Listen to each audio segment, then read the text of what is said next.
Hello my friends and welcome to GLB Productions. My name's Bruno Luce. Thanks for joining me. A very happy new year if I haven't wished you so already. It's already the middle of January and before you know it, the month of January will be over. In fact, before we know it, 2016 will be over. So I thought that I would make an update video, tell you what's going on at GLB Productions and what you can expect over the next year or so. Now, people are always sending me messages and comments saying, can you do a video on this microphone or show me how to hook up this processor? And very often I'll reply and I'll say I'll add it to the list. So I thought I would do a video and tell you what is actually on the list so that if your video of choice is there already, you won't have to let me know about it. So first of all, we have several microphones that are in the testing and evaluation phase and which I will hopefully get to doing review videos on shortly.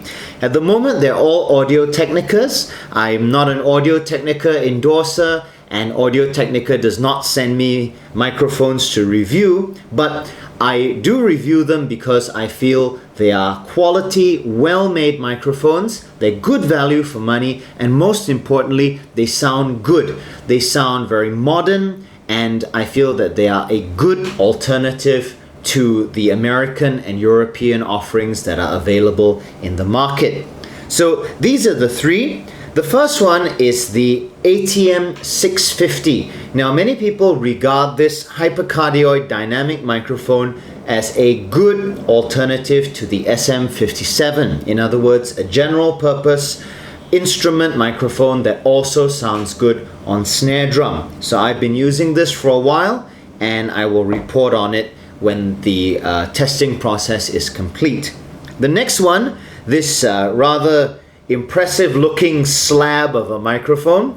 This is the Audio-Technica BP4025. Now, very unusually, this is a large diaphragm stereo microphone. Most stereo microphones are small diaphragm because people regard that as being more accurate. But this one uses two 1-inch diaphragms, the same as you would get in a studio condenser like the Rode NT1, NT1A, that sort of thing. The other thing that is very unusual about this microphone is the fact that in most stereo microphones, the capsules are set at 90 degrees, sometimes at 120. In this microphone, they are set virtually back to back, and that's how they get this real slim profile. The effect of this is a stereo field that is much wider than I've heard in any other single body stereo microphone. It sounds very natural and it sounds excellent on things like choirs, orchestras, or just any time you need to pick up the ambient field of a location or room. So that's the BP4025. This, which is a wonderfully lightweight microphone, is the Audio-Technica AT875R, a short shotgun which is designed for mounting on camcorders and possibly also on DSLRs. You've heard this in a couple of my recent videos, most specifically the GS Mini versus Takamine video. And as you can hear, it has a really nice, smooth, warm sound, and it sounds good not only mounted on camera, but also just as a sort of desktop microphone for general purpose vocal recording. Once the review process on this is complete, I'll bring it to you. So those are the microphones that we are in the process of reviewing.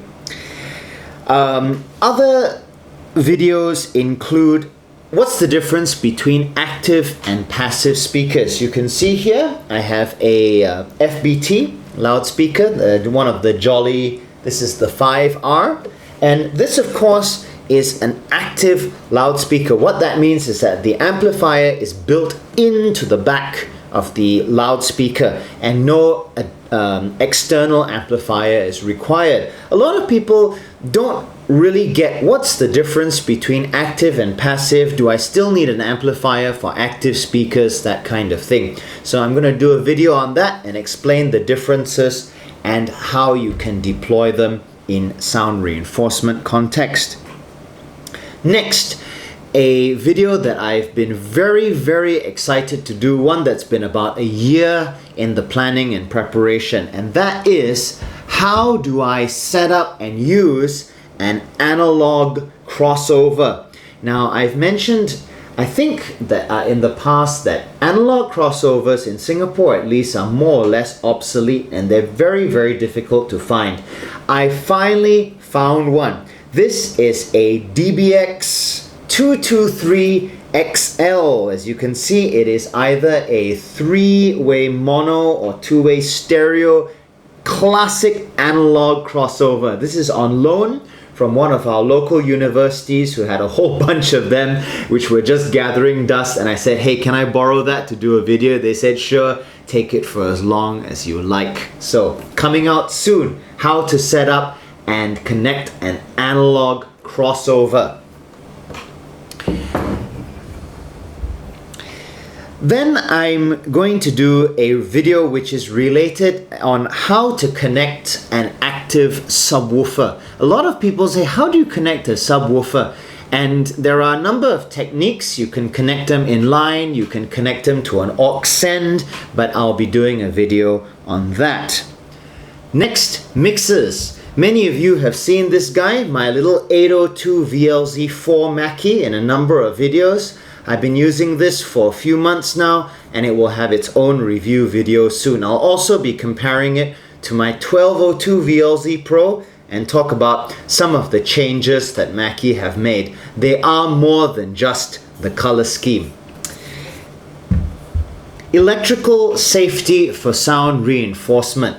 Many of you operate in environments where the electrical supply is less than ideal, and it's important to know how to keep yourself safe when setting up a PA system. You don't want to electrocute yourself or one of your artists while you are doing a show. So I'm going to do a video that describes how to use one of these, which is a socket tester, and also how to use a multimeter, also known as a DVOM, to ensure that not only is your electrical supply safe, but more important, that it is grounded properly and that it will not give you too much hum or buzz during your show. I'm also planning a video on how to use cable testers. This is my Swiss Army 6-in-1 cable tester from EB Tech. You've seen it in several videos, such as the how to connect two analog mixing consoles together as a tone generator. I've yet to explain the